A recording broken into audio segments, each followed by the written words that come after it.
flows, as long as the wind blows, that's how our love will be for all eternity.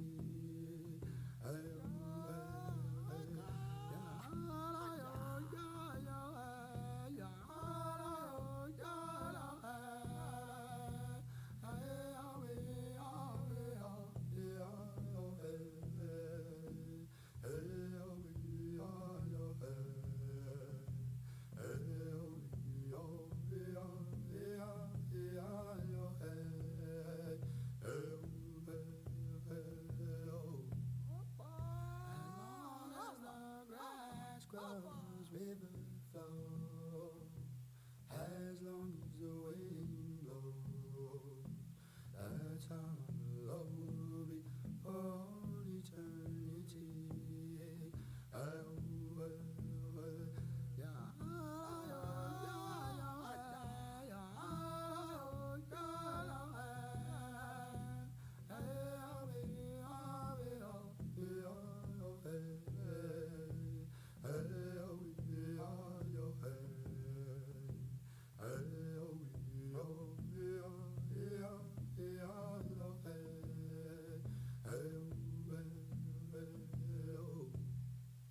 As long as the grass grows, river flows. As long as the wind blows, that's how love will be for all eternity.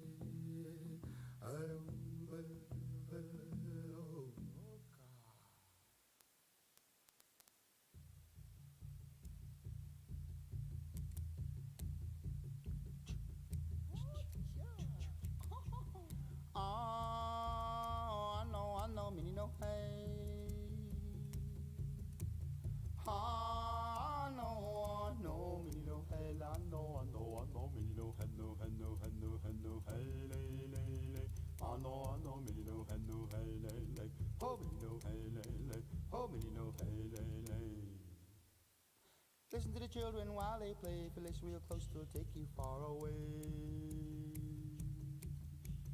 Back to the old days, how it used to be when the world was free, when the buffalo used to roam. Oh, I know, many no hey, I know, many no hey, no, hey, lay. I know, many no hey, lay. Oh, many no hey, lay. Oh, many no hey, lay. Oh, I know, many no hey. I know, me no hey, I know, me no hey, no, hey, lay. I know, me no hey, lay.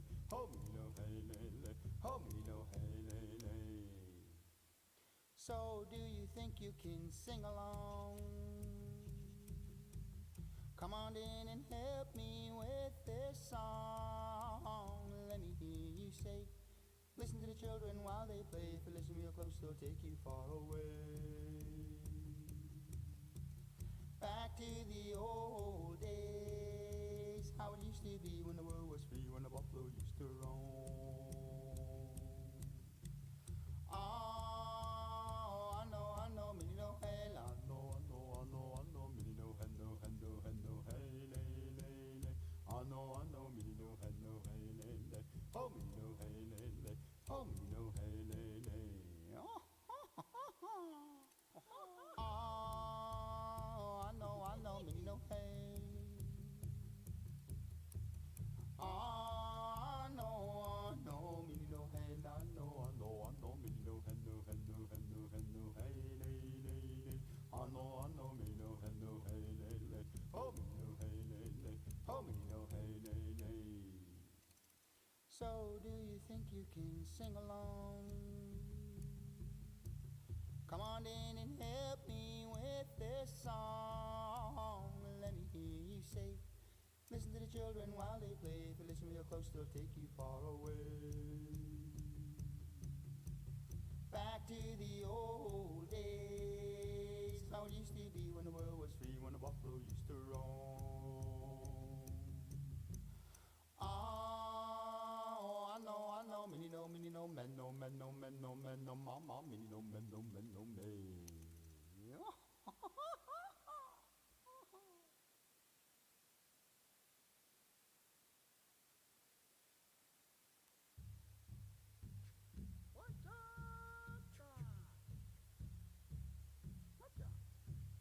Hello, no, hello, no, hello, I'm a hello, hello, no, hello, oh, no, I'm a hello, hello, no, hello, pa se ko ke kwa honey me ta we know he penga musta matan ho ta kama mo pa ia oh no hey oh no hey Ielo, no, hey, yellow, no, hello, I'm a hello, yellow, no, hello, oh, no, hey, I'm a hello, no, hello, pa se go ge wa honey me ta we no he benga musta mata ho ta kama mo pa ia oh no hey oh no hey Hello, no, hello, no, how we I'm a hello, hello, no, how we oh, no, hey, I'm a hello, hello, no, hello, pa se go ge kwa honey me ta we no he penga musta mata ho ta kama mo pa ia oh no hey oh no hey Hello, no, hello, no, how we I'm a hello, hello, no, how we oh, no, hey, I'm a hello, hello, no, hello, pa se go ge wa honey me ta we know he penga musta mata ho ta kama mo pa ia oh no hey oh no hey come on get up and dance all of you come here tonight you're gonna get the gift of life as we sing all through the night oh no hey oh no hey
Mantunita humala, hey metawala, hungamu, hekaya wika, kiano, kapore me dolo, oh hele, oh hey oh.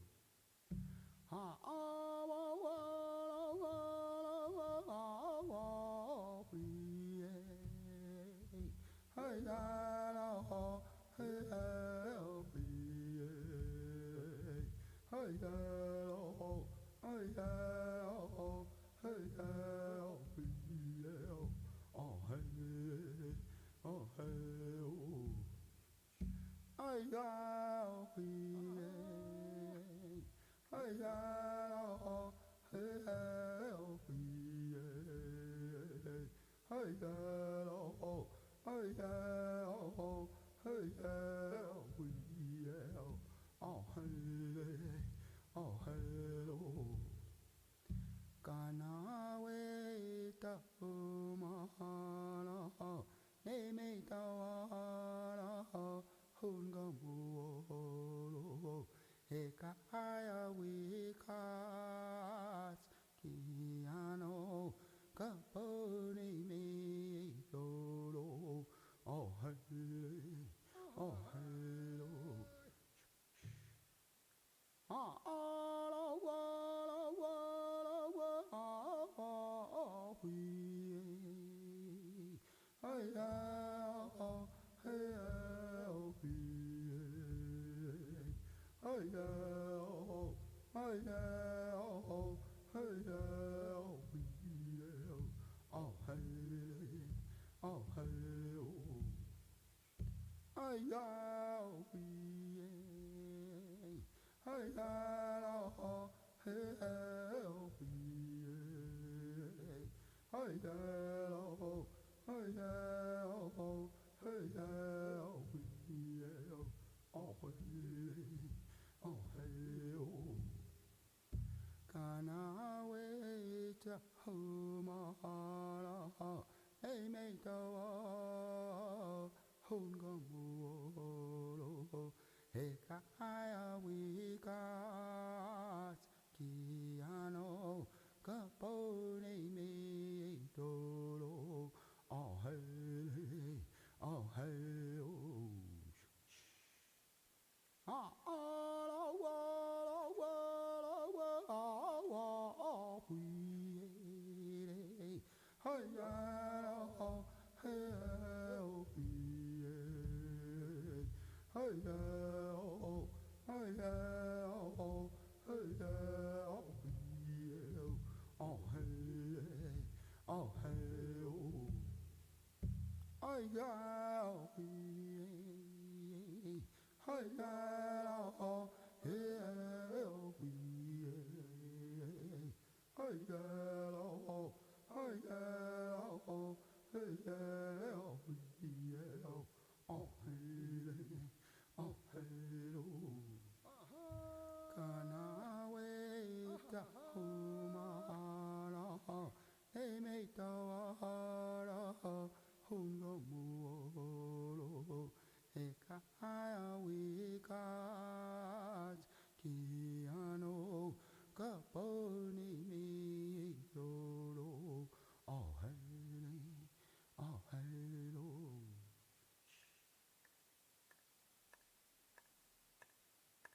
aman anam yana no hey no hey aman anam yana no hey no hey aman anam yana no hey no hey home yana no hey no hey say love was meant for me.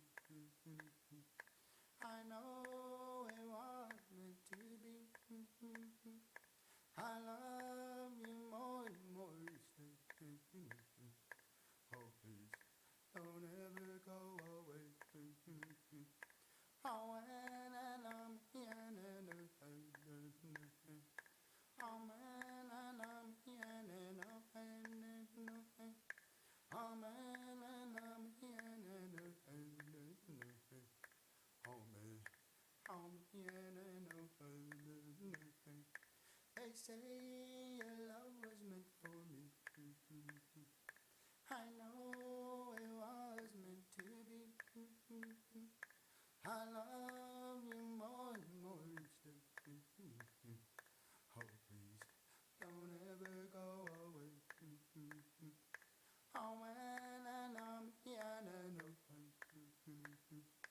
oh, man, and I'm here and oh, man, and I'm here and oh, man, I'm here and oh, man, and I'm here and oh, man, and I'm here and oh, man, and I'm here and oh, man, I'm here and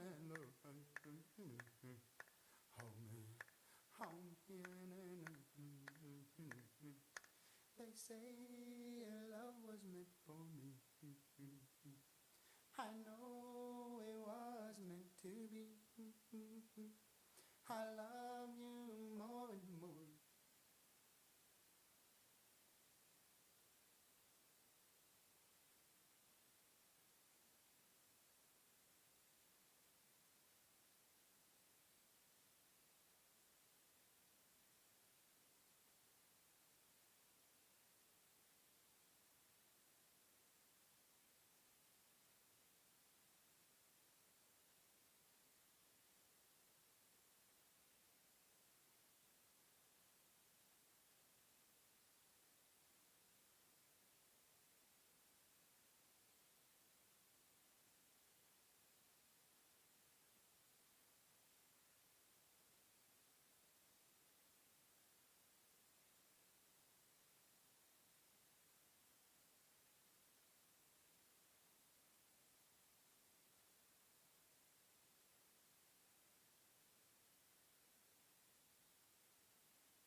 That's getting it right there. Not peeking very far. That's you. Cedar Creek drama.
spin we are gi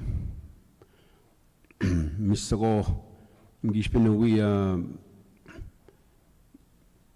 ga na kamigak gi dispin damen ga na kamigak midashko gi gana wen damen ge na kamigak mama we nunda kasi we dano kindi wen oshkina weg minoa ashkiayag minoa dashchiayag chi ninda ewe gete gikenda so en nishna bekea ge chiapitenda gok che mino bimate si ge abe mi oma nagachi wanang wendak kig aknege go ka min wabendak nishna be o gikenda no ayoge go nongom ninga jaganashi we bago koe vizen sindiko o chebe mong pishun do tem myo ma nagaju no endo cheba kwa ba yigening inda nongom midash indiji gikene migo rikidifo anamikage gino be bakan gidunji bamen migo chbezendayak nishnabe mong mishikwa che jaganashi mong.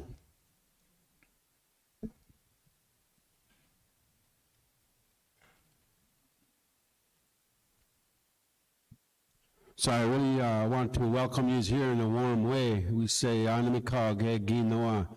Everybody coming from wide areas up in the upper Midwest, and we are looked at in a way that we continue to do things here on so-called Fond du Lac, which is a French word. Nagachuanang means the place where the current stops. And so this is the place where is our center of our universe. So we understand this. When we do ceremony like this, we center ourselves in this cosmos. And we realize that the cosmos, the universe, is in sync, in harmony. It's just that the people on this Mother Earth are out of sync, out of balance, go along in our lives. So everything that has been done in the past continues to be done here on Fond du Lac. Nagachuanong. All those things that were taught to us. So we have to have, if we hold high those things of the past, then we honor those things in the future. Our voices have to be together to teach and transfer that knowledge from one generation to the next. There's many things, many forms of knowledge. To name a few is intergenerational knowledge, dream state knowledge, ceremonial knowledge, and contemporary knowledge. We need to transfer that to the next generation. Things begin with relationships. In the past, they've been power relationships. But we've got to realize today that to be whole, we've got to include each other. In a world that is extremely violent, that we've been born into.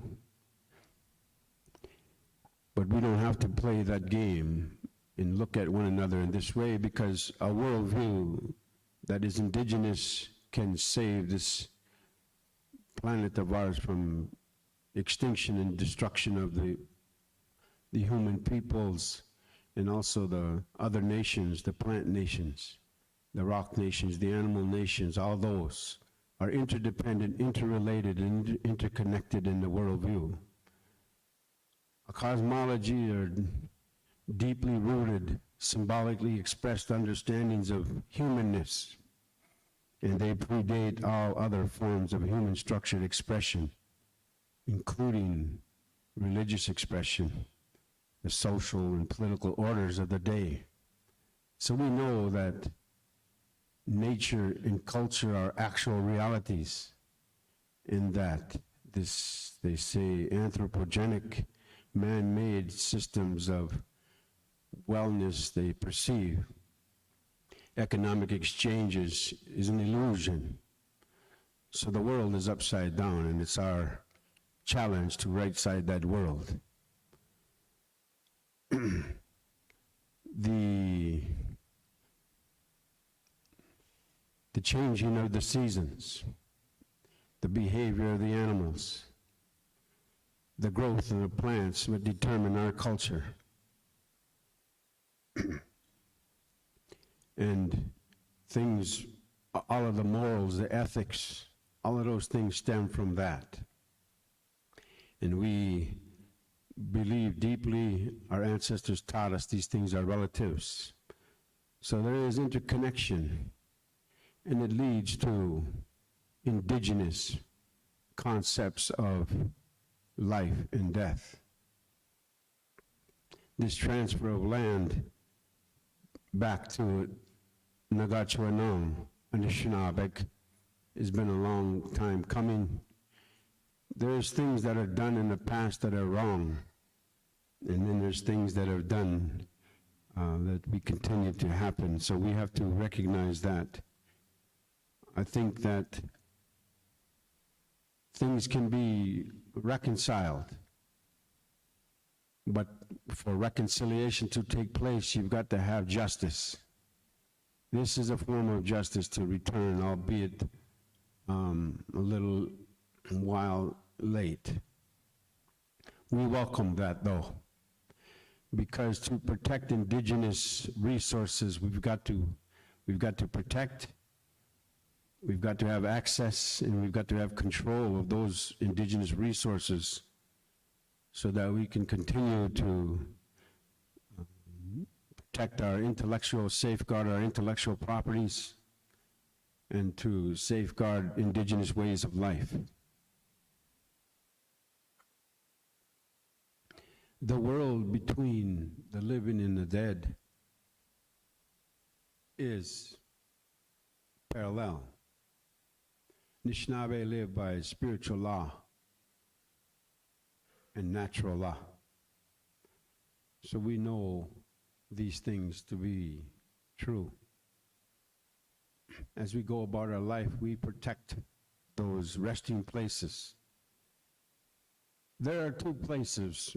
One is a dwelling place for the divine, where you go and pray, a mountaintop perhaps, or when you're fasting in dream state knowledge. And also a remembrance place to remember your relatives. This place on Wisconsin Point is a remembrance place, a burial site, but not all burial sites are cemeteries. This one is a cemetery. So we welcome that we are protecting, accessing, and controlling this site so that it enhances our status as sovereign nations. And we'll continue to do those things, and we'll continue to honor those relatives of ours that have fought and died for the things that we hold dear, life. So with those things in mind, we want to honor those relatives of the past, all of those ones that are tied together with us through generation after generation, knowledge after knowledge. So we're going to ask our drum group here, Cedar Creek, to render this next song to honor those ones. And we'll light this pipe and offer that smoke up to those ones.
All right, me, Gwitch, to Ricky, and to Cedar Creek for starting us out.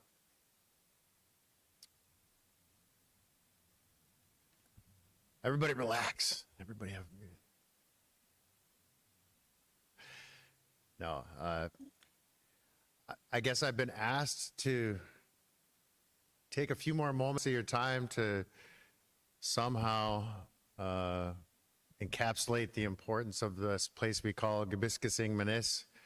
Some people call it Wisconsin Point, but how to tell the history of that place in under 10 minutes. And I'm not going to do that. I'm going to, there's no way possible to do that. But I think what I want to relate to you is just how this place has been a key connector for this community and all the kinds of communities for thousands of years. Before we were there as Ojibwe people, since around 1700, the Dakota people were there for a very long time and lived their best life there. And, you know, under forces of colonialism, we started being pushed around the continent, trying to find a safe place, find a place that would feed us, take care of us. And we wandered this way, you know, looking for that life that we need. And, you know, here in that place we call Nagachuanong or the head of the lake, some people call that. We've lived and had everything that we ever needed. The old people say that was the whole river and the lake is the center of all good things. An old man Beaswa said that everywhere, every direction you went, there was something that was a builder for your life. And so we went about doing that and living our lives that way. That the entry into what people call the St. Louis River goes into that goes back into legends that we won't get into now. But the place is central to a lot of things in our lives, whether it's legends or our actual history there since then. And you know, we've been able to be here today because of the things that people did way back then. You know, whether it was the fishing they did, the berry picking they did, the sugar making they did, all those things made it possible for their ancestors to survive, for us to be here today. And, you know, at one point in time, of course, most of you are all aware, and there's probably others in this room I can see, I know for a fact, could tell this story better than I can. But, you know, when we started having treaty time with the United States, we gave up territory, and the territory that Wisconsin Point happens to fall in is under the 1842 treaty. And the Ojibwe were pretty smart in those times. We were pretty powerful, and we were able to hang on to some things. And with that political might, we're able to say, you know, at least we still need to live our lives and we still need to feed ourselves. And so in those treaties, we stipulated for the right to hunt and those things. But in the 1842 treaty, it also said something very interesting that's not in a lot of the other treaties. And it says that we stipulate for the rights of other privileges of usual occupancy. And so when you get about to the point where you're going to dig people up and violate treaties, I think that is a violation of a treaty in a way. Because I think a usual privilege of occupancy is for your dead to be left alone. You know, with that being said, I'm not trying to be too serious, but that's one of the things that I think that the people then understood was that even if we're giving up territory, those kinds of things are just basic human rights that should be respected. And I think that's what we're doing today, is actually being respectful. And so that's why I appreciate all of you being here. I think that's the page that we're turning in history here, is that we're moving in a more positive direction, whether that's acknowledgement of Indigenous rights, but also these things where we're getting territory back so that the people whose ancestors are there can take care of them. I'm going to look at my cheat sheet here, see if, because I'm completely freestyling with you guys. You know, one of the things that's really interesting about that taking of land that was done there on behalf of some corporation, which seems to be a theme in the Great Lakes, was that not only did they take and dig up our ancestors and put them into a mass grave, but they used a trust fund account from the United States government that was supposed to be for our benefit to pay for the exhumation and transport of those bodies. I don't know if anybody else knew that. I think some of you do. But I thought that was an interesting piece of information, that we actually had to pay for that. So maybe there's some retribution possible. You know, all of those things are kind of symptomatic of a sort of an erasure of Indigenous people. We weren't supposed to be doing this right now. Those people were supposed to get exhumed, thrown in a mass grave, and we were supposed to be assimilated. Those men weren't supposed to sing to you. None of that was supposed to happen. But here we are. And that's why I say I think we're going to be turning a page towards something more constructive. And I hope that you'll continue to join us in those kinds of efforts. Because it feels right to me to be able to be in these kind of places when we're doing those kind of things with each other instead of working against each other. You know, with that, I'm going to turn this over and let some of the other folks have some things that are here to say some things.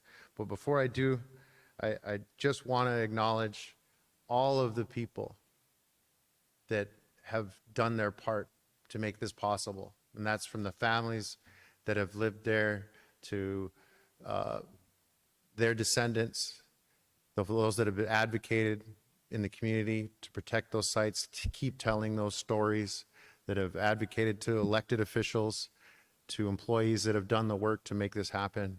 Miigwech, I appreciate it. I know there are other people here that do as well. And with that, I will conclude what I have to say. So we have a lot of very important people here. And so I don't want to take up any more of your time. I'm going to turn this over now, and I'd like to introduce our first guest speaker is U.S. Department of Interior Assistant Secretary for Indian Affairs, Brian Newland.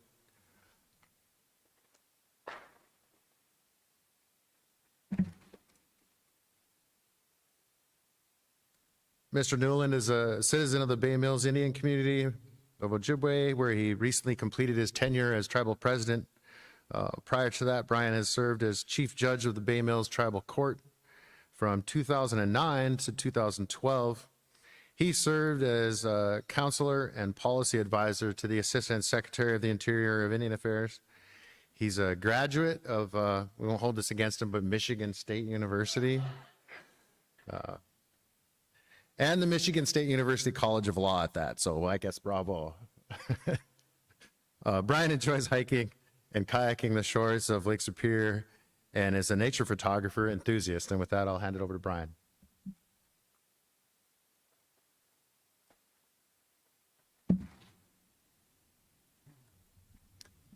Ani, buju. Minogishigad, Nibanami Kanan Bamose and Dishnakas, Mangan Dodem, Ginoshikaning and Donjaba, Nishnabe and Dao. I'm very honored to be here with you this morning here at Fond du Lac. I know that's not your real name that you call yourselves. And to join you and celebrate this historic occasion. And on behalf of Secretary Holland and the Department of the Interior, I want to congratulate the band on the reclamation is the word of the day. The reclamation of Gabiscasing Manis here. Just over a century ago, a true injustice was carried out against your people. When many of your ancestors, as you've explained, were dug up and moved into a mass grave to make way for commercial development. Commercial development, by the way, that never actually was carried out.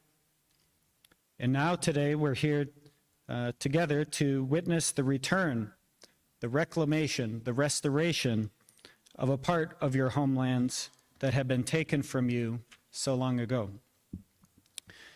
And we know it's been a remarkable journey of righting that injustice, which has brought us to this time and this place so we can celebrate today.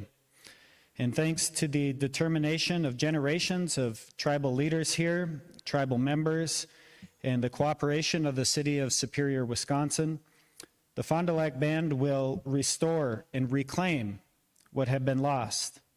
The return of a sacred place at Wisconsin Point, along with the possibility of healing from that historical trauma that you all suffered so long ago.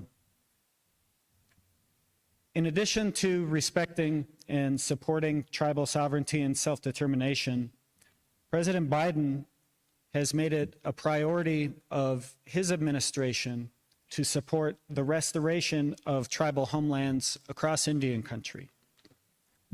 Yeah.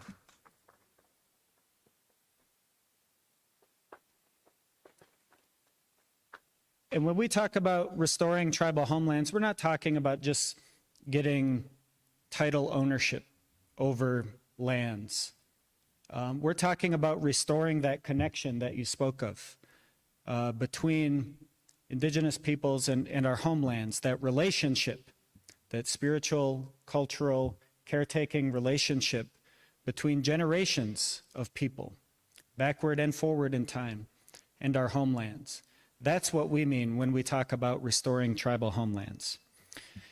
And while the history and condition of the Wisconsin Point burial grounds shows the need for preservation and protection as sacred sites for your people, it also illustrates why these issues should be of concern to all people. Tribal families and communities have the right to care about and visit and pray at the sites of your ancestors, the burial sites of your ancestors and your loved ones, and also to be assured that these sites will be respected and protected for all time. And who best to ensure this than tribes themselves, whose ancestral and spiritual connections to these places stretches back to time immemorial. With the understanding of how important our connections are to one another and our lands are to sustaining our cultures and traditions, the Fond du Lac people here are in the best position to care for this very special place. Along with supporting tribes in their efforts to preserve and maintain language and culture and to build resilience against climate change and public health crises, we've also been working to fulfill President Biden's commitment to restore tribal homelands, as I just spoke of.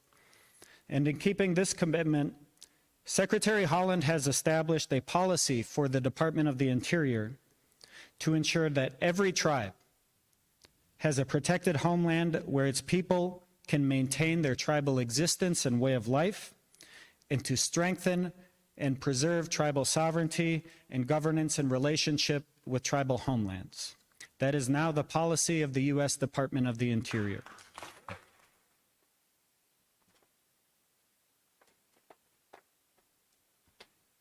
So we share with the people of Fond du Lac the inherent desire to restore family, community, cultural, and spiritual connections to our ancestors and their resting place.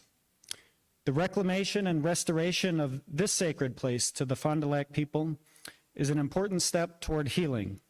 And I want to commend also the tribe's partners at the City of Superior for your part in working with the band's leadership so that what had once been taken from the tribe and desecrated is restored.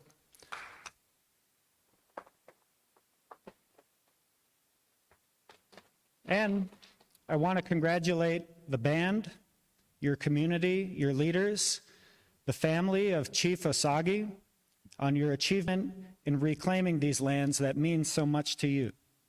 Your grit, your determination, your relentless effort to seek justice for your ancestors has begun to mend the tears in the fabric of your community made a century ago, and it's brought us here today to this happy occasion.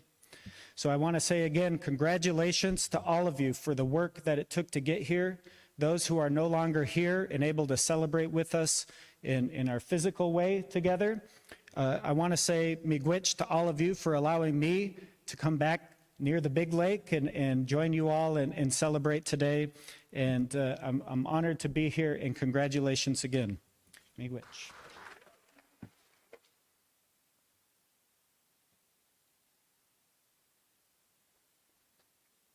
Wow. And now, 5 rounds in the UFC. No, oh, wrong card. No, it's our pleasure to welcome Minnesota Governor Tim Walz. Tim Walz is Minnesota's 41st governor, my favorite thus far. His career has been, yes, thank you. Joining Mr. Walz is also Lieutenant Governor Peggy Flanagan, who barely needs an introduction.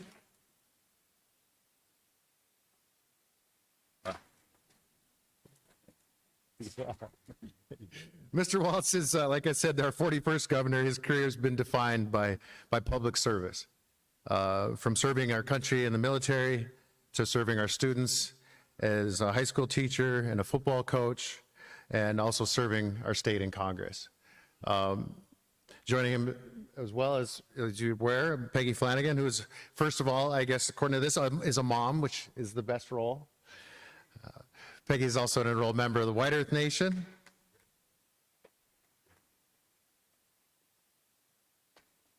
And she's Wolf Clan. I won't hold that against her. Okay. I'm shy. She is the 50th Lieutenant Governor of Minnesota, also the first Native American ever elected to serve in this role.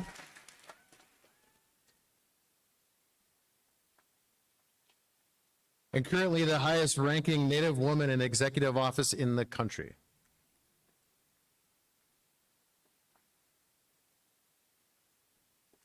Her career has been built on standing up for children, for working families, communities of color, indigenous communities, and Minnesotans who have historically been underserved and underrepresented. As a former state representative, a school board member, nonprofit leader, and community advocate, she now brings her experiences of building coalitions and advocating for children and families to the Lieutenant Governor's office as she works in partnership with Governor Walz to build one Minnesota. So with that. Thanks, Thomas. Miigwech, Thomas. Bonjour, good morning, everyone. Chairman Dupuy, council members, and citizens of the Fond du Lac Nation, thank you for the privilege of being with you today. To our honored guests who are here from Grand Portage and other supporting brothers and sisters who are here on this historic occasion, thank you for being here. To Governor Evers and Senator Baldwin, our state's history and our destinies are tied closely together. And I can tell you on behalf of the people of Minnesota, we are so grateful you. You are good neighbors. So thank you for all the work you do. You are good neighbors.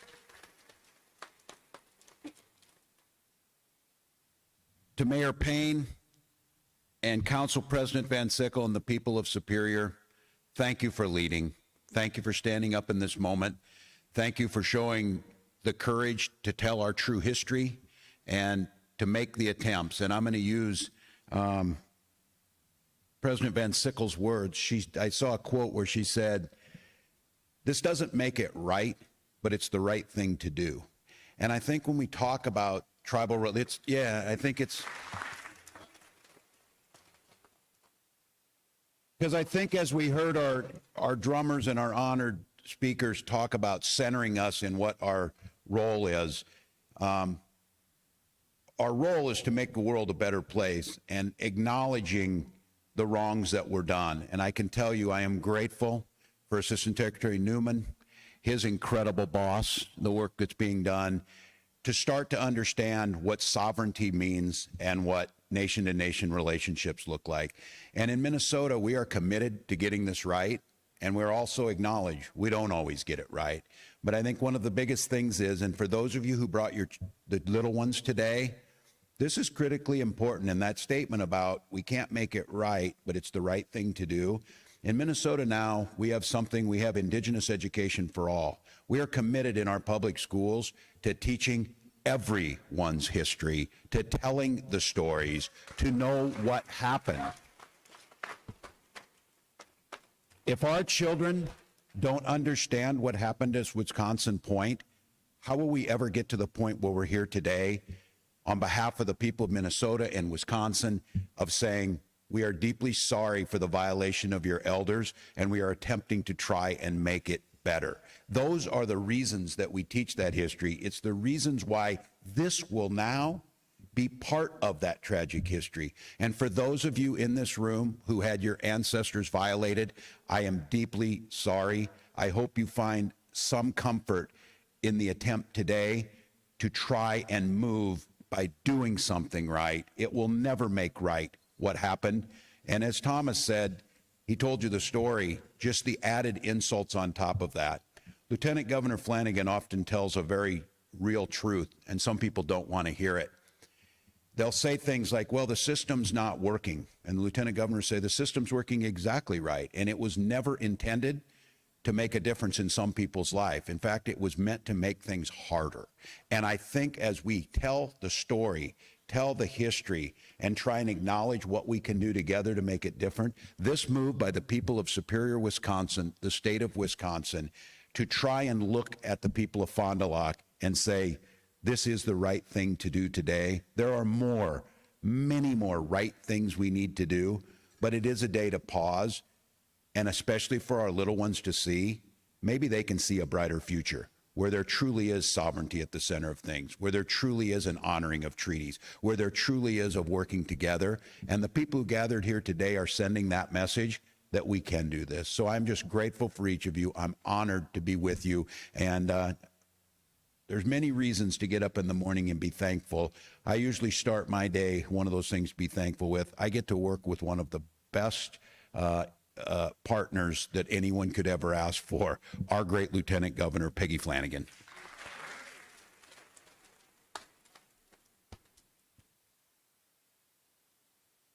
Well, Ani Buju, good morning, everybody. Today is truly a good day. And Governor, I am so grateful to be able to work with you every day. And Assistant Secretary, please say hello to your boss. She's our favorite. And we love you too. So we're grateful that you're here. To the chairman, to the council, to our tribal leaders who are here, we're grateful for your leadership as well. And today is a good day. My daughter was asking where I was going this morning, and I said, well, we're gonna go to a ceremony where we are acknowledging that land that was taken will be returned. And she said, that sounds pretty good. They should do that more. So I hope that, so that tells me I'm doing something right with my 9-year-olds. But our young people understand. Our young people understand what it takes to make things right and better, and to do right by the generations who have come before us. And that's simply what we're trying to do every day.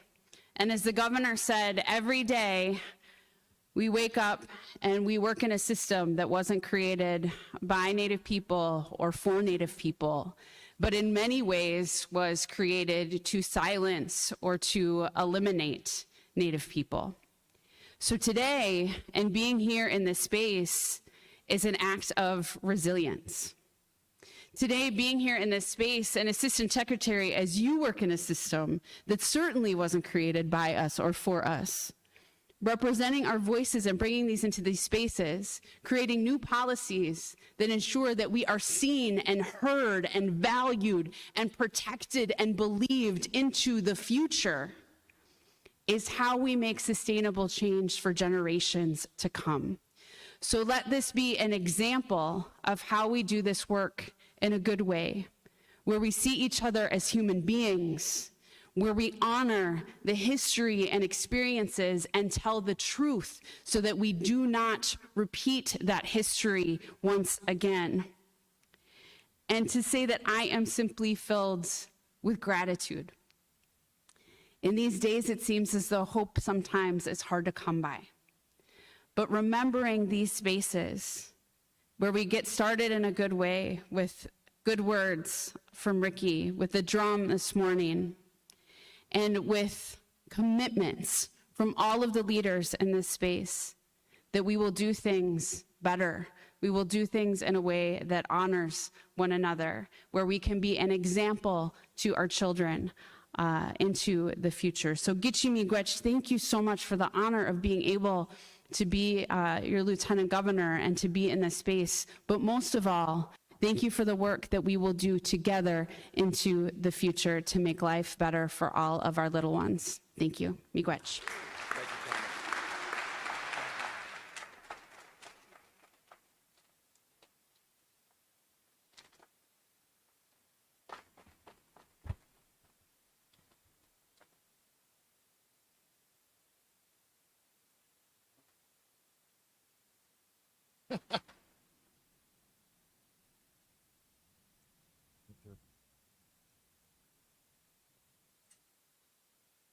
And Governor and Lieutenant Governor, you're welcome to stay on stage with the Assistant Secretary if you'd like.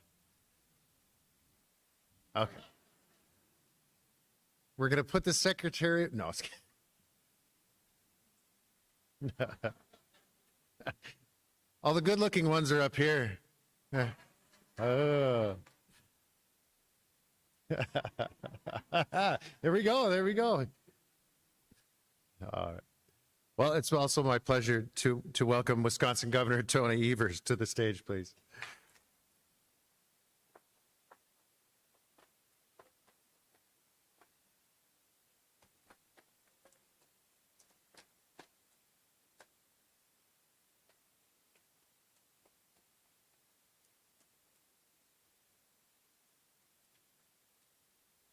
On November 6, 2018, the people of Wisconsin voted Tony Evers the 46th governor of Wisconsin.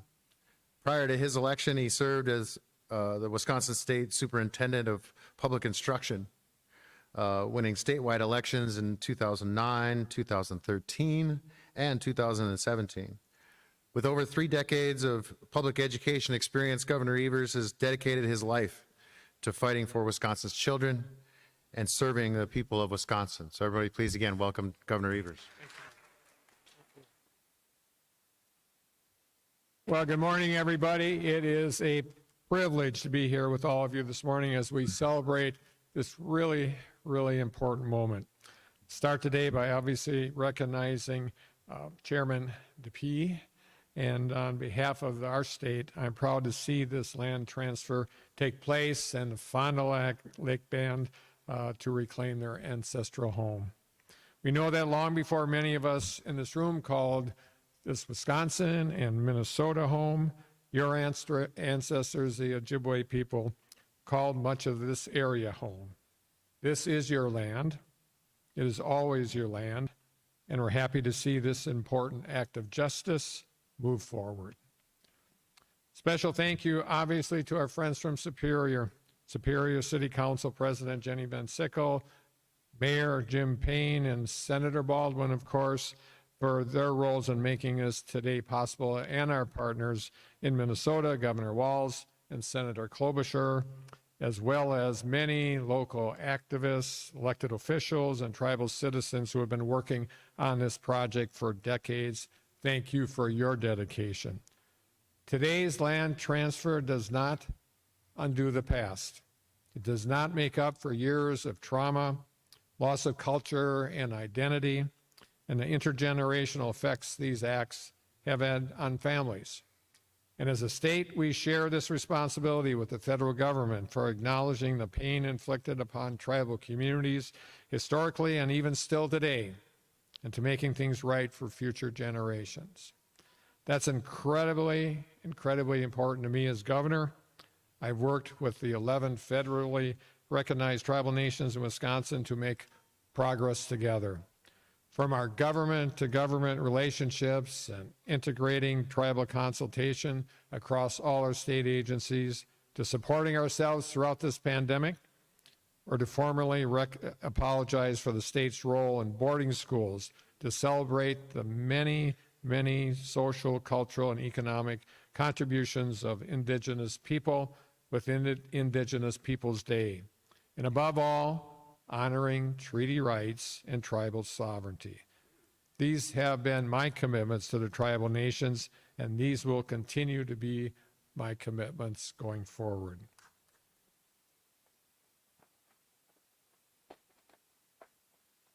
And today's ceremony is a perfect example of that. It is thanks to strong relationships and committed partners across tribal, state, and federal government that today's ceremony is possible. So again, I want to thank all the leaders who recognize how important this land transfer was and who are working tirelessly to get it done and provide some closure for so many. So with that, thank you for having me, Miigwech, and let's move on, folks.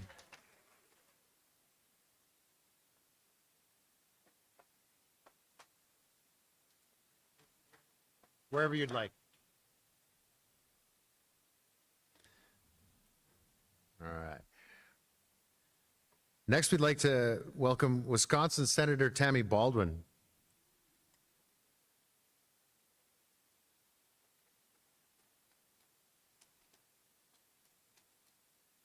Senator Baldwin was first elected to the Senate in 2012 and re-elected again in 2018.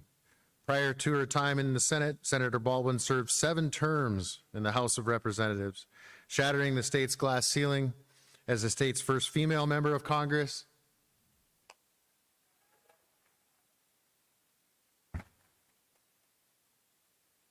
And the nation's first openly gay challenger sent to Congress.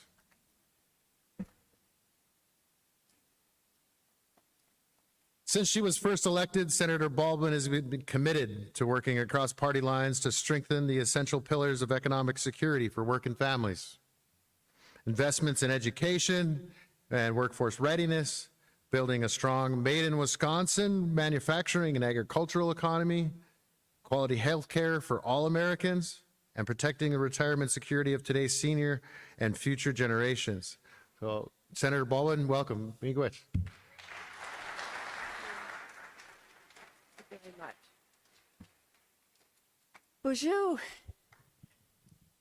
Thank you for that kind introduction, Thomas Howes, Natural Resources Manager for the Fond du Lac Band of Ojibwe. And thank you for all the tribal, federal, state, and local officials in attendance, including the leadership of the Fond du Lac Band of Lake Superior, Ojibwe. And I would be remiss if I didn't extend my appreciation for the decedents of Chief Joseph Osagwe for joining us on this historic occasion. I also want to recognize by name Governor Tony Evers, Governor Tim Walz, Lieutenant Governor Peggy Flanagan, Chairman Dupuy for the Fond du Lac Band, President Jenny Van Sickle, President of the Superior City Council, Mayor Jim Payne of Superior, and Secretary Brian Newland. I'm so pleased to share this stage with all of you. While Wisconsin Point may be small in size, it is rich in history. This narrow point that separates Alouez Bay from Lake Superior is a portion of the Fond du Lac Band's ancestral home and is an important burial ground dating back 400 years. On October 8th in 1918, construction began on the point. Living tribal members on the land were forced to leave, and the graves, as you've heard, of nearly 200 Ojibwe people, including Chief Osagwe, were dug up and relocated to just 29 plots south of St. Francis Cemetery. This event caused irreversible damage to the people and heritage of the Ojibwe Nation. As with many communities across the country, we must reckon with and learn from our dark history in order to move forward, by the way, forward is the Wisconsin motto we strive to fulfill. We must acknowledge the trauma of the lives and culture lost, and we must confront the long, often buried history of exploitation, violence, and wrongdoing. Though we cannot undo wrongs inflicted on Indigenous people who lived on this land for hundreds of years, there are concrete steps that we can take to heal deep wounds, build trust, and strengthen relationships. The city of Superior took a powerful step in working to repair the government-to-government relationship with the Ojibwe Nation in their support for the transfer of Wisconsin Point back to the tribe. And today we are taking the next step.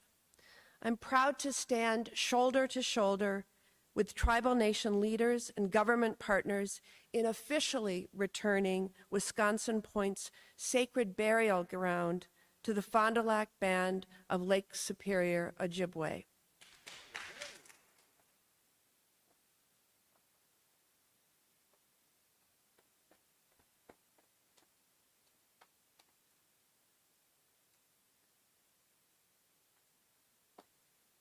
I am also proud to have done my small part by enshrining this reclamation of land in the official congressional record in Washington to recognize the importance of this transfer and etch this day into history. While the road to healing is long and winding, we must walk it together, taking these steps to learn from history and work to right the wrongs of our past. I am committed to being an ally and partner to help build stronger relationships with our tribal nations. And I'm honored to be here to learn and to share in this historic celebration. And now, once again, see Wisconsin Point lands in the hands of Fond du Lac Band of Lake Superior, Ojibwe. Miigwech. Thank you. Thank you.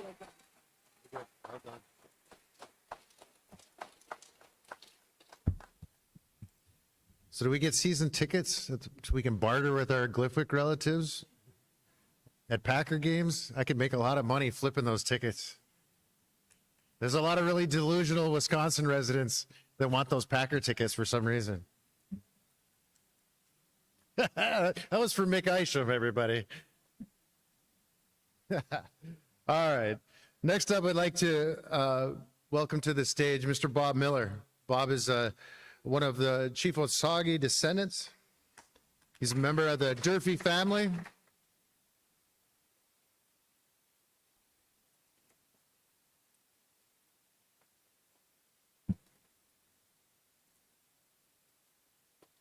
Bob's from the Bear Clan. We won't hold that against him either. But he's from the Fond du Lac Band and the Oneida Nation in Wisconsin. After Bob earned his bachelor's degree in interdisciplinary studies, he has spent the next 30 years in education. And so we asked Bob, why is Wisconsin Point so important? And he said that it is the place where my family lived before being removed. And with that, I'll hand this over to Bob. Bob?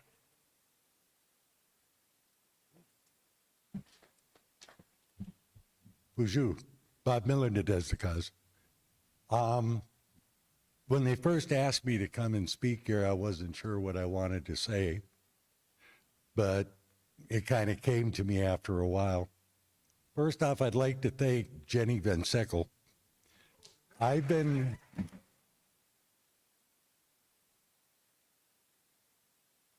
have been involved in Wisconsin Point since I was 6 years old, which was yesterday.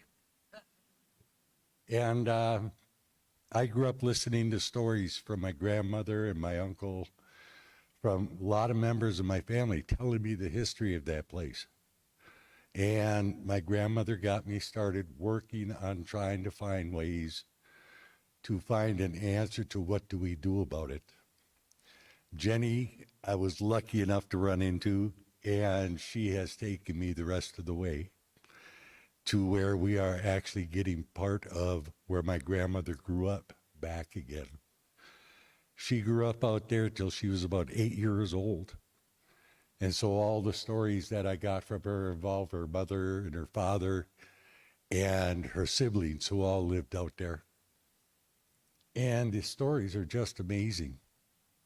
And I pass them on to my children. I pass them on to my grandchildren. I pass them on to anybody that's willing to sit long enough and listen to me, which is sometimes kind of hard to do. I know in 30 years of teaching, I still got students that I can't get through to. Lord knows. The other women that I'd like to thank for me being here today, one is my mother. She's the one that focused me and helped me get to where I am today, and she's shown me a lot of support for it. And then I'd also like to thank my wife, who puts up with me. And she's interested in the stories of what happens out there or what has happened. She listens, she supports me, she lets me ramble, which is why I'm not a very good public speaker. I have a thing about wandering all over the place. But deep down inside, I cannot tell you how thankful I am for this moment. I wish my grandmother was still here. She told me that if we ever got part of the point back, she would be the first one to move out there, to go back out where she used to live as a child. And I think of her constantly. So I really can't put into words what it is I'm feeling at this moment. I feel pride. I feel happiness. I feel a oneness with everybody here who know what this means. So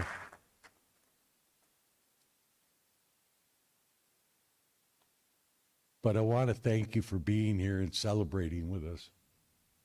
This will be something that we'll remember for a long, long time. Miigwech.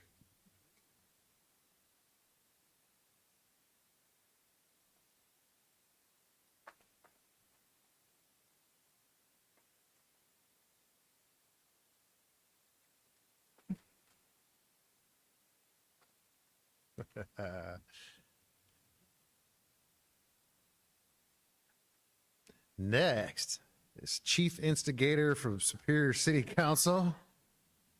No, it's our honor to have President of the Superior City Council, Jenny Van Sickle, please come up and.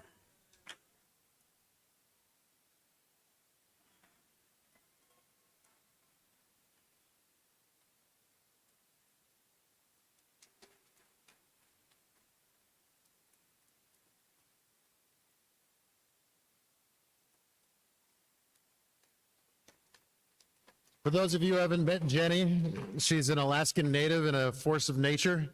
She might get adopted by Fond du Lac, I don't know. But she currently serves as the Superior City Council President. Jenny has a degree in mental health and human services from the University of Maine and her bachelor's in social work from the University of Wisconsin in Superior. Jenny has been recognized by Madison 365 as one of the 38 most influential natives in Wisconsin, and was named their 2019 Woman of Excellence.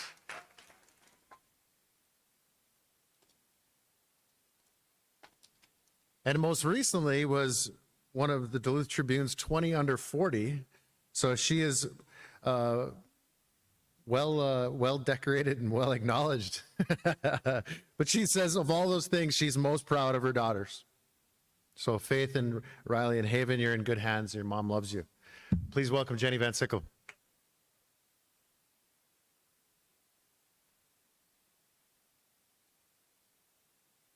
Ah.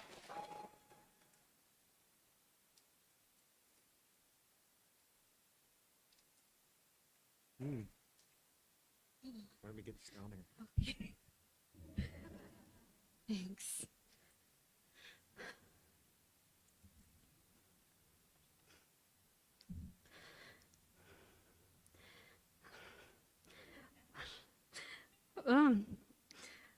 Wase etuati hadyake gunakchish. When you elect different people, you get different results.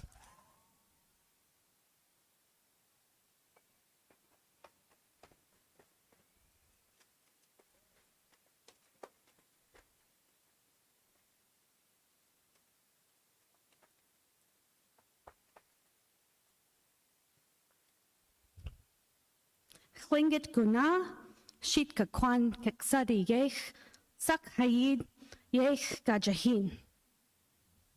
My name is Jenny Van Sickle, and I represent Eloise, Itasca, East End, and Wisconsin Point in Superior. I was born and raised in Sitka, Alaska. My people are from the water. Klingit Athabaskan.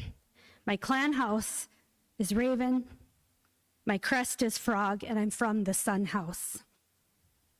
Back in 2017, Mayor Payne and I worked on a little proclamation declaring Indigenous Peoples Day for the very first time in Superior.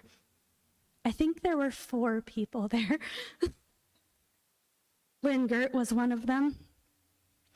Thanks for always being proud of me. The point is, however you start, just start. In March of 2021, I got an invitation to meet with Fond du Lac's Reservation Business Committee after I was making some noise in the news about changing the name of Moccasin Mike Road. The road leads to the now nearly transferred Wisconsin Point burial ground.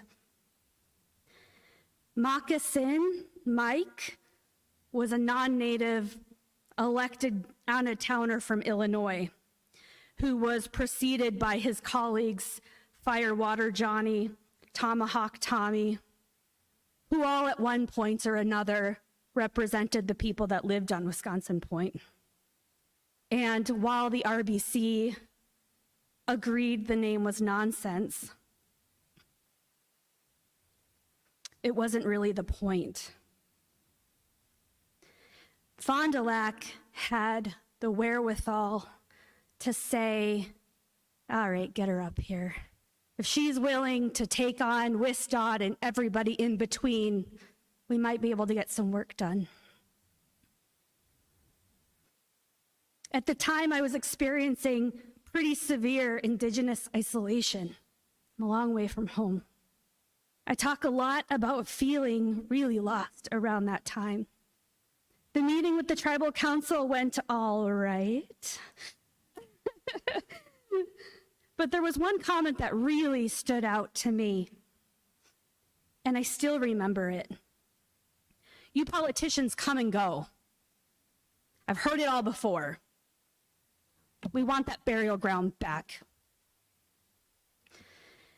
And being the solidly stubborn Native woman that my mother raised me to be, 13 months later, here we are, Jeff.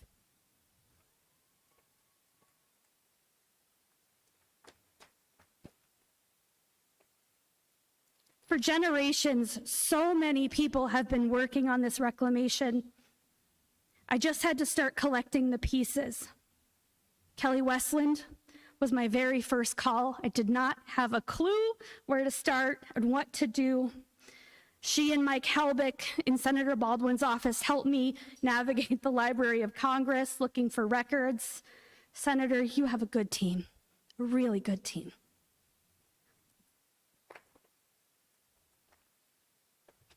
Shelley Nelson, Sue Heskin, Teddy Moronic, who helped me find newspaper articles and archived documents. Mayor Payne started working with St. Francis Church, who was eager to help. Just a few weeks ago, Father Lee, a Titan in Superior, talked to me about how happy he was to see this get done in his lifetime. Father Tobalski and the Board of Trustees, the Parish Council, moved quickly to write a letter in support to the State of Wisconsin Burial and Preservation Board before Kevin and I virtually attended their board meeting last fall.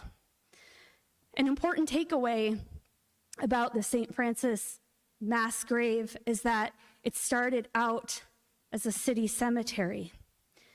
Through the magic of platting, documenting, that history was erased.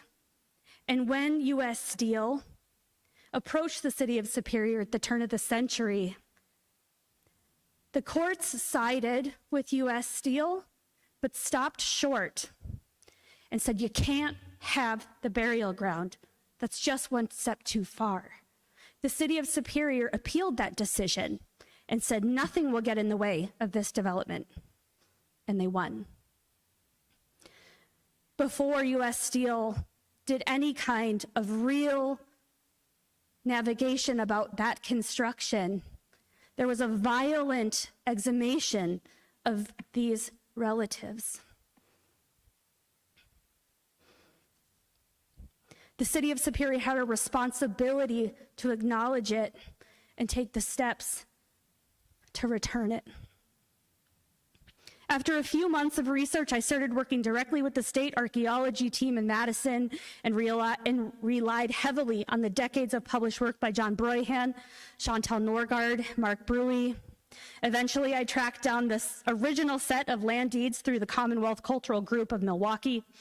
By July, we pulled together an official resolution directing the city administration to cede the land back to Fond du Lac.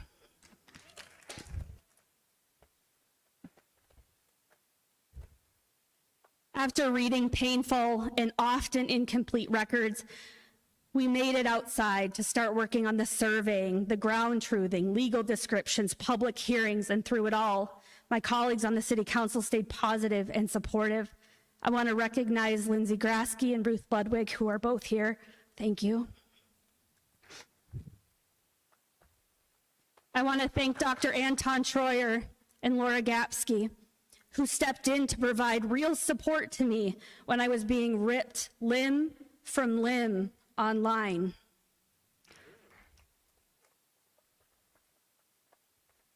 I was completely fixated on every single comment that said, leave everything alone, go back to where you came from.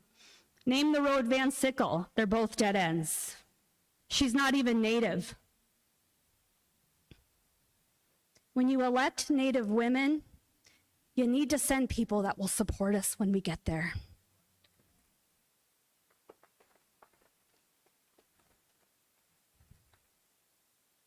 I want to thank Jason Sirk, who answered dozens of my texts, emails, phone calls, and everybody in planning who kept him on track.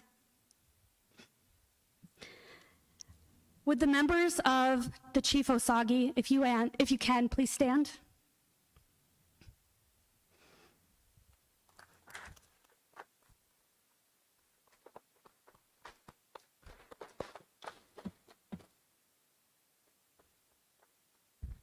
This one's for you, Colleen. A very special thank you to the Osagie family who have shared tears of joy with me, who have held me, kept me focused forward. I have so much love for your family. Thank you for every story, piece of advice, and the strength that you are so generous with. Folks, I'm here to tell you, your local elections matter. I picked up the phone, I did the research, I wrote the resolutions, showed up on site, and ground out the hard work. Don't accept representation who won't even try. Native people are not optional.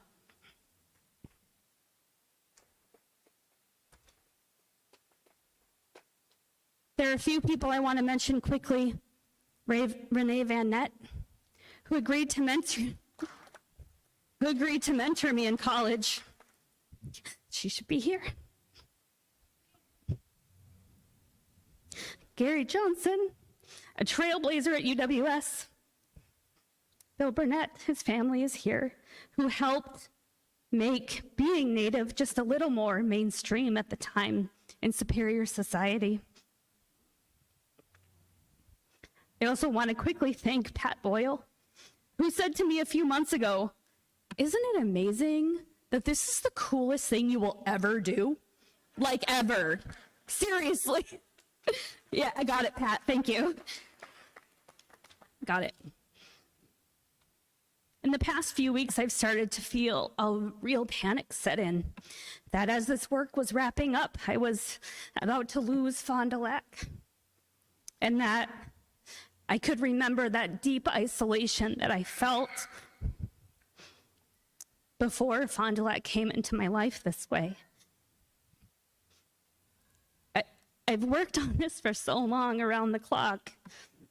I started to get really scared and sad, thinking I could slide back into that deep loneliness that I sometimes feel here. I started to think about ways I could respond, and I thought, moving forward, maybe the most rebellious thing I could do, maybe the bravest thing that I could do, is face down the violence and interrupt the shame that my grandparents endured just for being Native. The terror they experienced at very young ages in the orphanage. The suffering that tried to decimate our nativeness. Is to reclaim the illicit language that my mother should have known better. So I enrolled back in school, and I'm going to learn my language.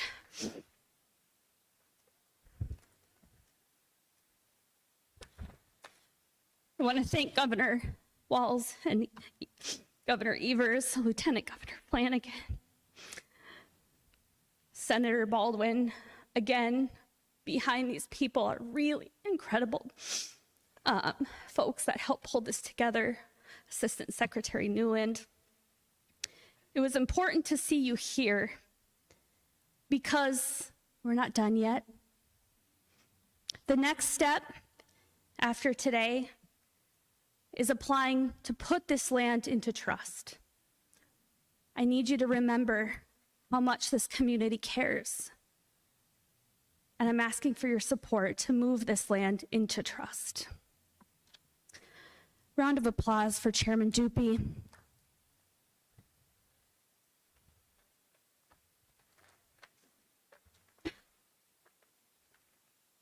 His incredible team, Cammie Diver, Veronica Smith, Maya Danielson, Rita Karpinen, the entire RBC, and everybody who helped put this together today. I'm just a kid from Alaska. I really can't believe this. So Gunakshish, thank you for sharing today with me.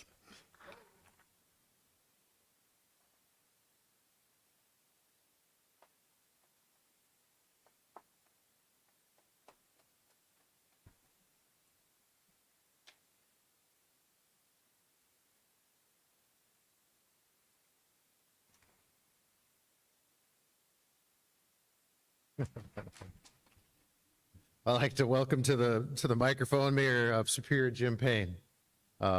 Jim is the 25th mayor of Superior, has led the city since 2017. After high school graduation, he served in the U.S. Marine Corps in the infantry before returning home to earn his bachelor's degree from UW Superior and his master's in advocacy and political leadership from UMD, which is a much better choice. He's a former member of the Douglas County Board and has served as the vice chair, as well as in several community clubs, boards, and commissions. Jim also has 3 stepdaughters and does his best to try to make 4 Native women happy. So with that, welcome, Mayor.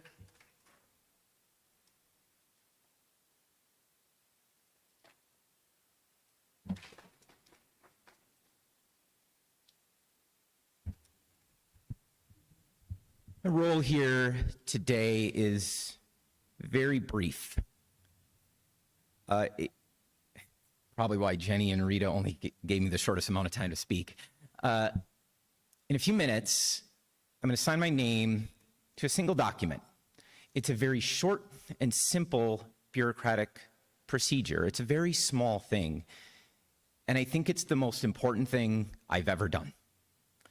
Thank you. I grew up in Superior, and Wisconsin Point has always been my favorite place. And ever since I've been mayor, I have tried very hard to always talk about it as Superior's most important place. I don't need to repeat for you why that's true. You all know it's true. You heard from all of our other great speakers today why that's true, and all of you feel that truth, I think. But this has always been my home, and the people that lived out there and their descendants, especially these past few years, have become my friends. They've become my family. They are certainly my citizens, my constituents, my neighbors. I feel a real responsibility to them, and so I'm not just proud to be here, I'm deeply, deeply grateful. I have to say thank you to a couple people, many that have already been thanked, but it's important to me. First, he hasn't been recognized yet, but Tom Howes is absolutely incredible. He's doing a great job today.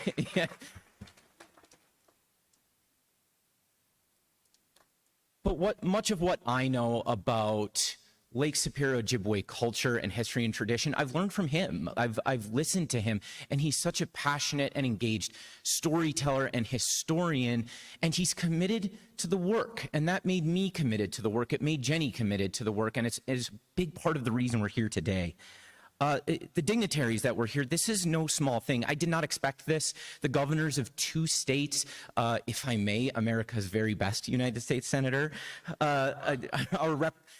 the Deputy Secretary of the Department of Interior. Folks, this is a very big deal, and it's a tremendous sign of respect, not just to all of you, but to the people that still lay at rest in those spaces. I'm incredibly proud and grateful that they're here. Thank you, governors, senator, secretary. I deeply appreciate this, but as much as I didn't expect it, I'm not surprised either. You're such important allies to this community. I want to thank my own staff. Jenny already thanked Jason Sirk in the planning department, the staff in my office, the clerk's office. Throughout the city of Superior, almost every department worked on this diligently because she made them. But because I think they came to learn that it was just the right thing to do, and I hope they are every bit as proud of this as I am. They've really accomplished something today. Of course, I want to thank the city councilors and tribal leaders that have joined us today and worked with us throughout this entire process. There was plenty of doubt. There was plenty of fear along the way, and it's an act of faith that brought us here.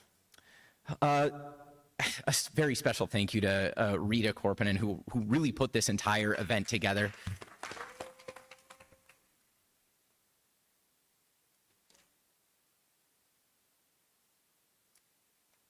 I do want to thank the St. Francis community as well, who, if you don't know, we're deeply committed to getting this done. They've recognized the injustice that these places represent for a very long time, and they've wanted to make it as right as they possibly could. This was an act of faith on their part, to a real expression of what they believe, and they want the community to believe of them. And so I'm grateful for their presence today, especially Father Tobolsky, but the work that they did that got us here.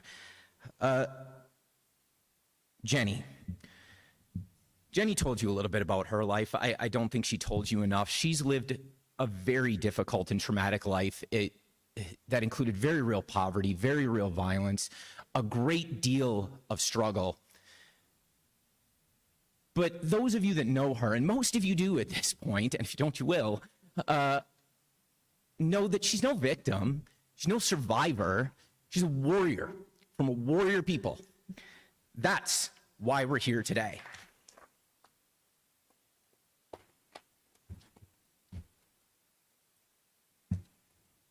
Thanks to folks like Tom Howes and the leadership of Fond du Lac, the organizers of this event. You know this story now. I've known and followed this story my whole life, and one of the things that has disturbed me most about it is the people of Wisconsin Point were not just Indigenous Ojibwe people. They believed we could live together. They did live together with the entire community, with all of the immigrants and settlers that came here. They trusted us. They believed that we would live in peace, and it made the betrayal that much deeper when it was all ripped away. Those people, though, what Tom teaches, what Kevin teaches, what all of your leaders have been teaching me all these years is they believed, even then, at the darkest hour, that someday a generation would come that would fix it, that would take it back. You are that generation.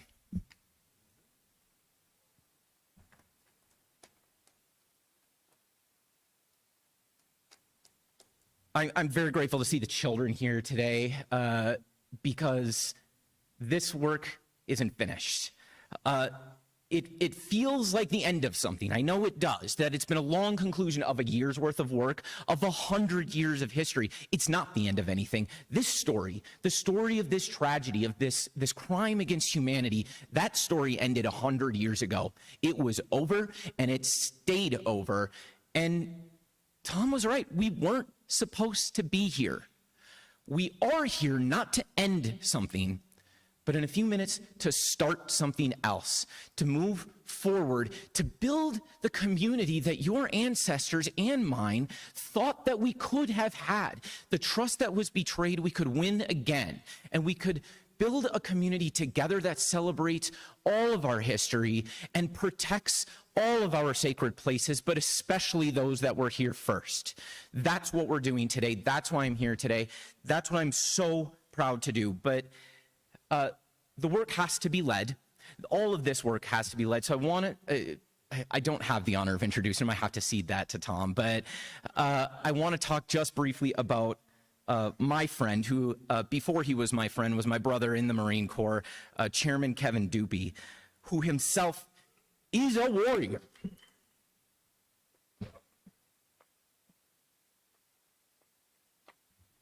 This work does require politicians, it requires diplomats, and it requires historians, and it requires storytellers, but it needs warriors too. And I don't think we would be here without him pushing every single one of us to keep doing this, including his own community when there was doubt, when there was mistrust, when there was just too much work. Kevin kept pushing to get it done. He, along with all of you, are the reasons that we're really here today.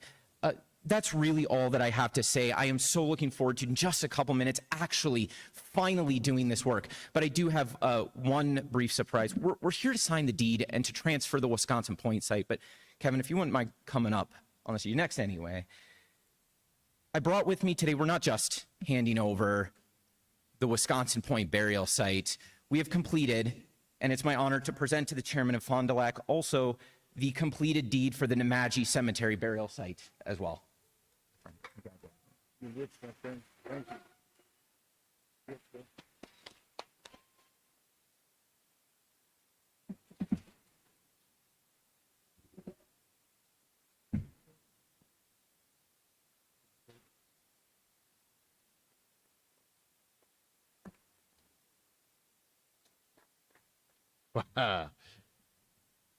Well, it's my pleasure to introduce Aish Pubid, our chairman, Mr. Kevin Dupy Sr. He served the Fond du Lac Band in many capacities over the years as secretary treasurer from 2002 to 2006, as our Brookston district representative from 2012 to 2016.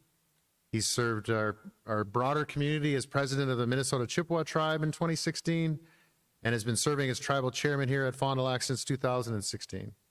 Fond du Lac Band consists of 4,200 members and over 7,300 Native people in the region that rely on the services that we provide. Aish Pubid has served his community in the Marine Corps for 8 years, from 1982 to 1990.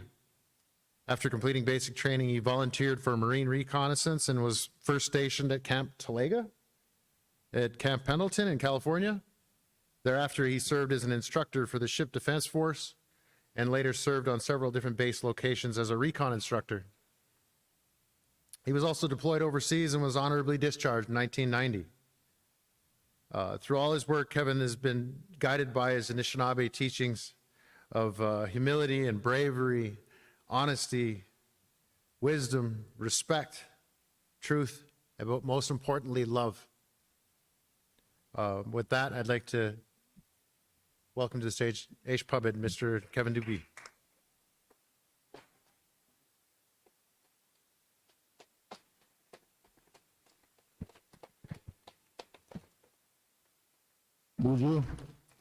Nagani moves in Disney cars and I got you one on the Jabama gives you do them.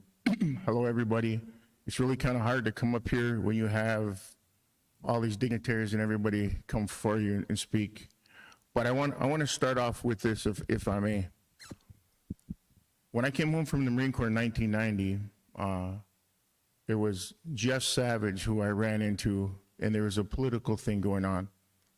And he asked me if I knew about Wisconsin Point. And I didn't know about Wisconsin Point. So he was the first one who's ever really sat and talked to me about Wisconsin Point. And then later on, Pete Durfee, if you're in the room, Jeff, could you please stand up so people can see who you are?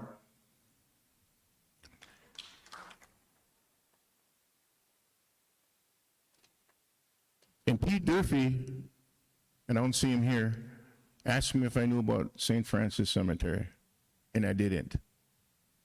And so I went to St. Francis Cemetery. I put my tobacco out at St. Francis Cemetery, and for the ones who believe in our ways, there was a feeling. Whatever that feeling was, I didn't know at the time. And the same thing with Wisconsin Point, and to learn about more and more about Wisconsin Point. The ones who aren't here, Leroy Defoe, Dutch, as you all know him, really talked about Wisconsin Point quite a bit. And so there's been individuals, community members, Wisconsin, elected officials, administrations that have gone through the process of time for this day today. I'm not going to say that this is about me, that I did the work, because I didn't. Everybody that was there, all the people who lived there, the relatives of Osage, Jenny Van Sickle, Superior, City Council, the mayor, the community of Superior, legislators, Fond du Lac band members. But what I want to talk about briefly is that, and I see Chuck Welt there, also another member of the Fond du Lac band, as the former executive director and being on these boards that were able to deal with some of these issues and have better insight. Right across the bay is Highway 23. And so we're talking about one cemetery or burial ground. We'll use that term, burial ground. Then on the other side of the bay is another burial ground that is one of the most well-documented, just like Wisconsin Point. But the boots on the ground desecrated the burial grounds. Why I want to bring this up is this is one thing that should happen in Indian country throughout the country on a daily basis. We've put our footprints as the original inhabitants on the land everywhere at some point in time. And every day, every week, every month, every year, our people are being disturbed. But we're the only group of people in the country, theoretically, who are not protected. And hopefully, by doing the things that we do and have the collaborations with other tribes and bands and other legislations and communities, that we can change this part. So back to where Jenny said we had the virtual call. The former two members of the RBC that weren't no more was Ferdinand Martineau and Bruce Savage. And we also need to give them credit also, because they were part of that process to move forward.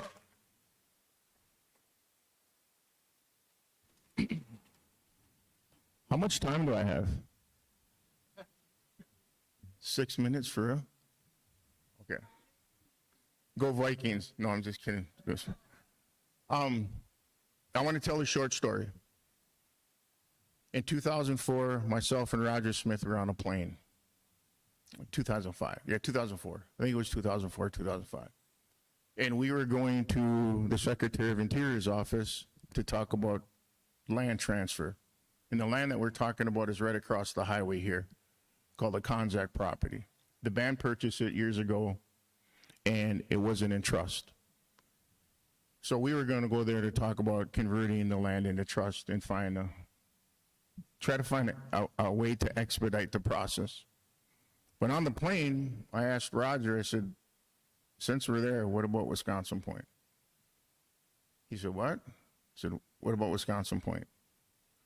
So we landed, we met with our attorneys there, and we had a busy schedule, and they were able to work in a little time period, a little extra time at Wisconsin, or Secretary of Interior's office. So we went in there, and we talked about the land transfer, trying to find a way to expedite the process to turn it into trust. When we're there, these are the exact words. We start talking about Wisconsin Point. And I made this statement: you took it away with a stroke of a pen, you have the ability to give it back to us in a stroke of a pen. And everybody in the room started laughing, but we were dead serious. So the first time Wisconsin Point was put into Fond du Lac's name was 2004, or the beginning of 2005. And when I left office as a Secretary of Treasury in 2006, the administration that came in after me picked it up. And the former chairwoman, Karen Diver, she picked that process up and moved forward and moved forward. And so what I'm trying to get at, this piece has been going on for a very long time. We got to the point to where it is today. But the big piece about all of that, and for the ones who are not Anishinaabe or indigenous, it's hard to explain the feeling that you have within inside of you, and to take a look at something that no matter if you live there, but when you visit there, it tells you you're part of there, if that makes any sense. And so when we go do these things and we talk about this, and going to St. Francis Cemetery, there's a picture over there before you all leave to take a look at it, and you can see him standing on the hill. The hill doesn't exist anymore. And that's where our people were. It's a depression over a process of time. The trees that are standing there are maybe 40 to 60 years old. So we know that it was way before that. So we're gonna, the transfer of St. Francis Cemetery, which it should have been done a long time ago, but we are here today where we're at today. Our people may not be there anymore. The river may have taken them. But to the conversations that were here earlier, they wanted something. They exhumed our people and moved them to another place. Within the process, they never did the project. I want everybody to remember that. They picked a group of people up and moved them and put them in a different area, but never even did the project that why they wanted to do that. Right, wrong, or indifferent, where we are today, we continue as indigenous people, or whatever term you want to use, the original inhabitants of these lands. Genocide principle hasn't stopped. It just changed its face. I want people to remember that. It just changed its face. And the simplicity of it all is that we need to stop it. We will ask for help when it's needed. We will try to do relationships. We will try to do joint ventures. We will try to have that collaboration that's needed to move forward. But if we don't, we're still going to do it anyways. And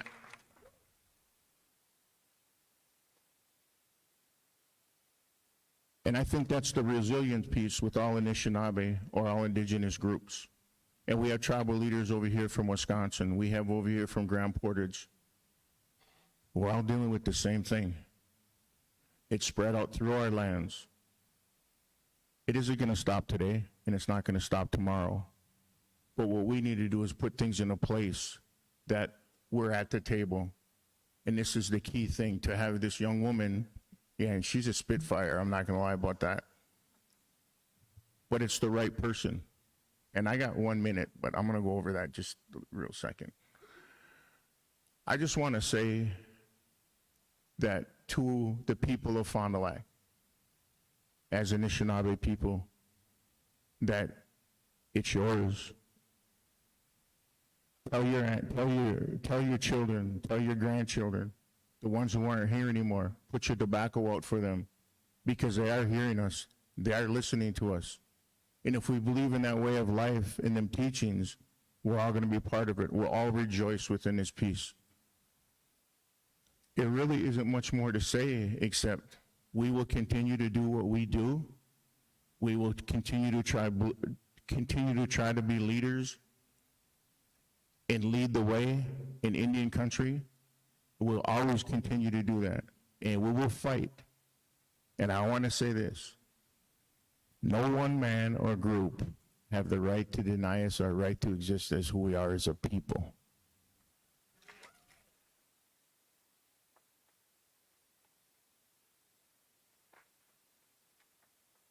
That is a simple principle of sovereignty. I look at elders in here, and I remember the elder there at Wisconsin Point and listening to her stories. I want to say this. I'm not a teary person, but it's really hard. And when we think about this, I think about my son with the conversations about Wisconsin Point. When are we going to net there, Dad? Are we going to be able to net? Are we going to be able to do this? And that came up today in the memory of that. And it's hard. And so to look at our people there who have that memory of Wisconsin Point growing up there, and their relatives growing up there, I just want everybody to know, the ones who aren't on Anishinaabe and try to have this understanding, the pain is real, and it really hurts. But this may be an opportunity that we have the ability to start our healing process through them. So again, miigwech.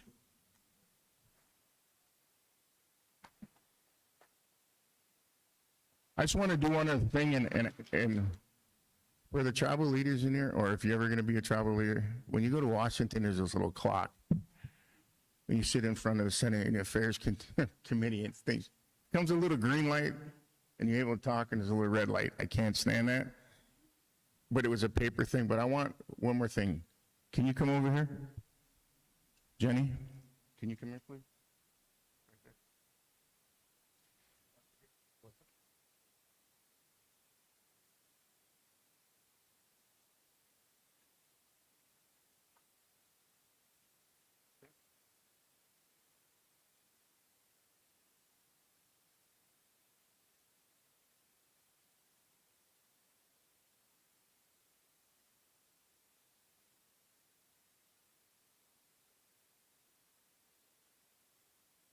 It's a gift from Fond du Lac for all the hard work that she has done and to be the driver of this issue.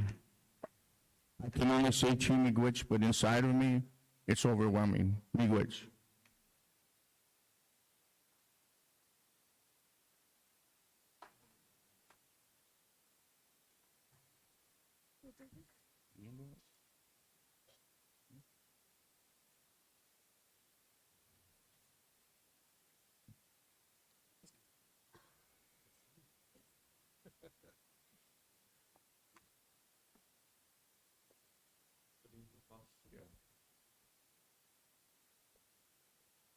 Everybody ready for this?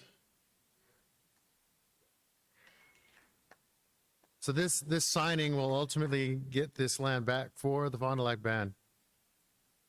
So I think we're going to allow media folks to make their way up this and to witness this. And with that, we'll let that happen.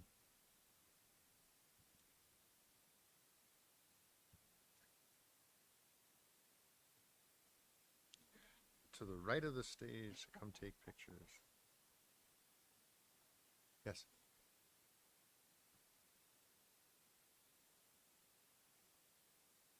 I'd like to ask the Fond du Lac royalty that are here, those young people, to please come up and join us.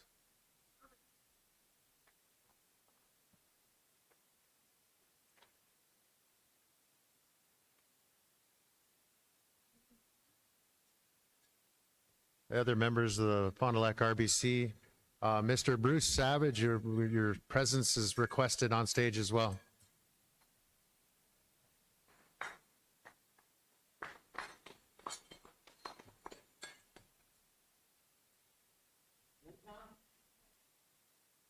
Almost.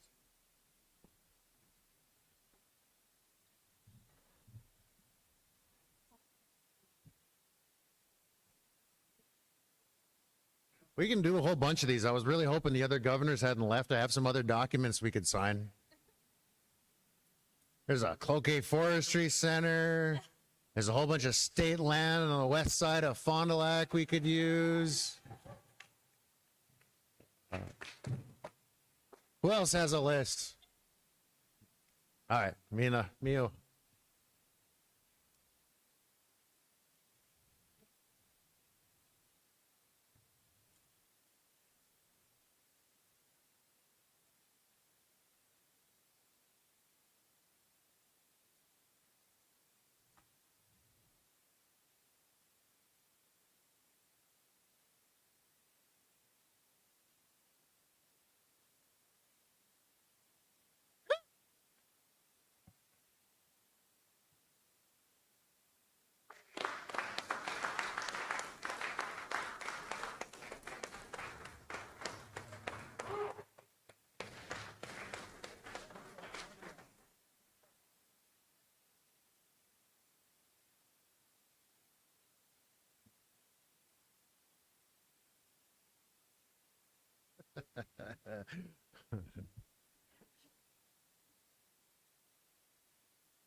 Hapajago Miigwech. Thank you all very much for taking time out of your day to join us here.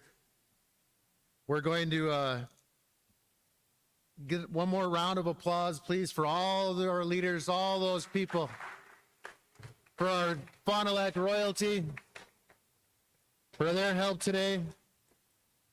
The Fond du Lac royalty will be handing out a small gift on your way out. They'll be giving all y'all a pound of manoomin or wild rice, a bundle of sage so you can cleanse yourself some more. But also, Miigwech to Cedar Creek, everyone in the kitchen, the Reservation Business Committee, your community members, your relatives, that for a long time have fought for this land to be back in our hands, everyone who's helped and put their energy into this event today. It's almost time to eat, but we're going to need to get a small dish so that our ancestors that can't be here can eat with us. And I think Rick is going to say a few words for the food before we get started.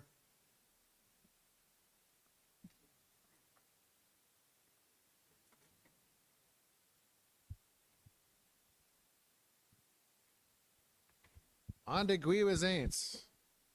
Ah, there's Guiwazants.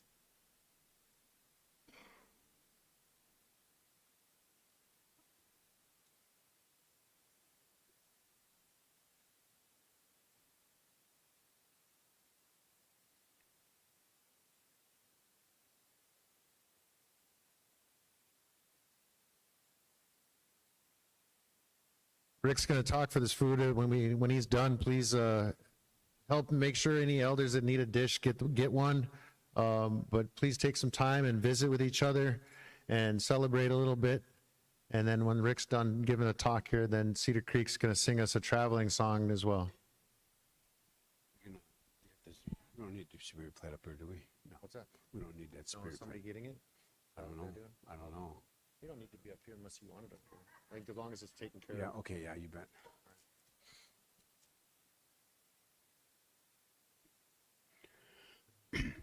Apne nishnabe o gaganuna maniton geget sajibwa wa wisiniang mishigwa che giga we do pandimin no ma no gom megwa shi wisiniang ingagwe jimagina wa che megwena magingyu nijnishnabeg Gishkwa ya chiko manungum. Nibo ayengyo. Nishnabe go manungum gishigadon.